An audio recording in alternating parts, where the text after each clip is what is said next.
আজ মহান বিজয় দিবস। দিনটি উপলক্ষে সন্ধ্যায় জাতির উদ্দেশ্যে ভাষণ দেন অন্তর্বর্তী সরকারের প্রধান উপদেষ্টা ডক্টর মোহাম্মদ ইউনূস। তিনি বলেন, ওসমান হাদির ওপর হামলা গণতান্ত্রিক ব্যবস্থার ওপরও হামলা। সাবেক প্রধানমন্ত্রী বেগম খালেদা জিয়ার সুস্থতা কামনা করেন ডক্টর ইউনূস। কথা বলেন সরকারের সংস্কার উদ্যোগ, জাতীয় নির্বাচন ও গণভোট নিয়েও। দেশের মানুষকে নতুন বাংলাদেশ গড়ার দায়িত্বের কথাও মনে করিয়ে দেন প্রধান উপদেষ্টা। মুক্তিযুদ্ধে বিজয়ের মধ্য দিয়ে স্বাধীনতার যে নতুন সূর্য উদিত হয়েছিল, বিগত বছরগুলোতে তা স্বৈরাচার ও ফ্যাসিবাদে ম্লান হয়েছে।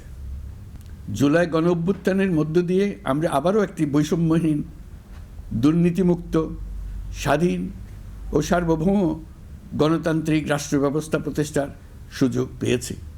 অন্তর্বর্তীকালীন সরকার একটি উন্নত ও সুশাসিত বাংলাদেশের শক্তিশালী ভিত গড়ে তুলতে যে বিস্তৃত সংস্কার কর্মসূচি গ্রহণ করেছে, দেশের আপামর জনগণের সম্মিলিত অংশগ্রহণের মধ্য দিয়ে আজ আমরা তার সফল পরিসমাপ্তির পথে এগিয়ে যাচ্ছি।